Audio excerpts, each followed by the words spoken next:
Entonces vamos a iniciar hablando sobre lo que es la respiración. Vamos a decir que la respiración, muchos solamente consideran que es la entrada y salida de aire, ¿no es cierto? Meto aire, saco aire y pienso que eso es respirar. No, a eso lo podemos llamar ventilar, pero la respiración es un complejo proceso del organismo en el que si bien hay la entrada y salida de aire, también hay intercambio gaseoso, hay distribución de este aire, hay difusión, ¿no es cierto? Hay el gasto de este aire por parte de la célula cuando ésta trabaja. Hay también ingreso de salida de dióxido de carbono que la célula elimina después de gastar el aire, ingreso de oxígeno a la misma para que pueda trabajar. Entonces es un complejo proceso del organismo. Obviamente, como todos lo sabemos, este proceso es vital, ¿no es cierto? No podemos dejar de respirar por días, semanas, meses. Entonces es un proceso vital. Cuando comienza a haber una disminución de la respiración o del intercambio gaseoso, entonces hay órganos que comienzan a sufrir en mayor o menor grado o con mayor rapidez. El órgano que inicia su sufrimiento, como el órgano clave cuando se sufre un proceso de hipoxia, que es cuando la respiración falla, va a ser el corazón. El corazón va a ser un órgano muy noble que trabaja a base de oxígeno. Y cuando existe una disminución de este o una falla en la respiración, este comienza a tener alteraciones de ritmo, haciendo arritmias, haciendo taquicardias, ¿no es cierto? Cuando sus células no logran captar este oxígeno. Es por eso que la respiración es tan importante, ¿verdad? El siguiente órgano que va a sufrir bastante va a ser el cerebro. El cerebro es un órgano que vive de oxígeno. No le puede faltar oxígeno, porque por eso es tan importante la hipoxia, ¿no es cierto? Entonces el cerebro comienza a matar células cuando este oxígeno no está presente y comienza a haber daño cerebral. Cuando se prolonga demasiado este tema. Es por eso que es tan importante promover que la persona cuando esté internada, cuando esté en cuidados intensivos, reciba oxígeno. Es por eso tan importante la respiración, ¿ya? Y bueno, el sistema nervioso central va a ser también el mismo, que va a regular y va a estar comandando todo el tema de la respiración, que es un proceso complejo. Entonces, vamos a comenzar viendo lo que es la ventilación.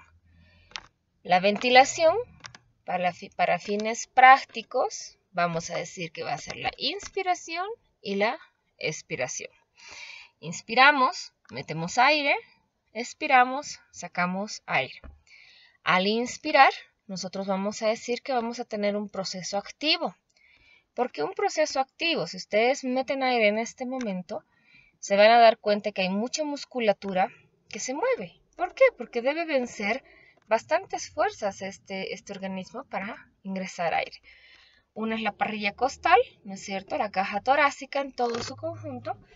Y la otra va a ser el tejido del mismo pulmón, ¿no es cierto? Entonces hay un juego de presiones que ahorita lo vamos a ver.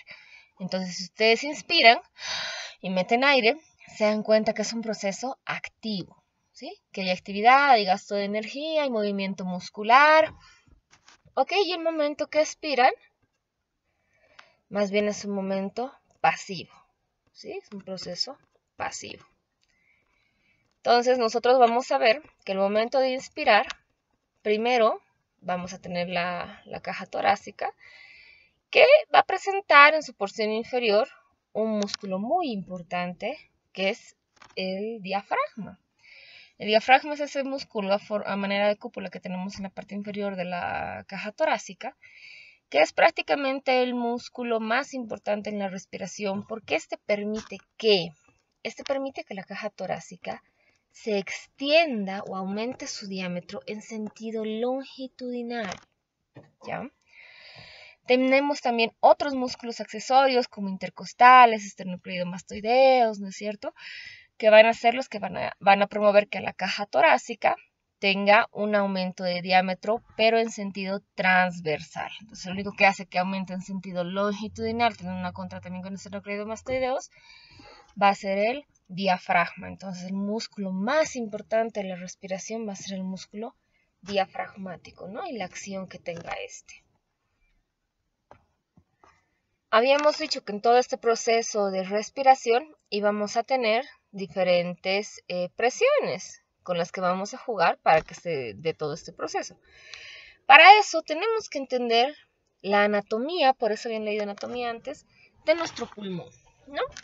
Un poquito haciendo un recuento a grosso, vamos a decir que este es un pulmón.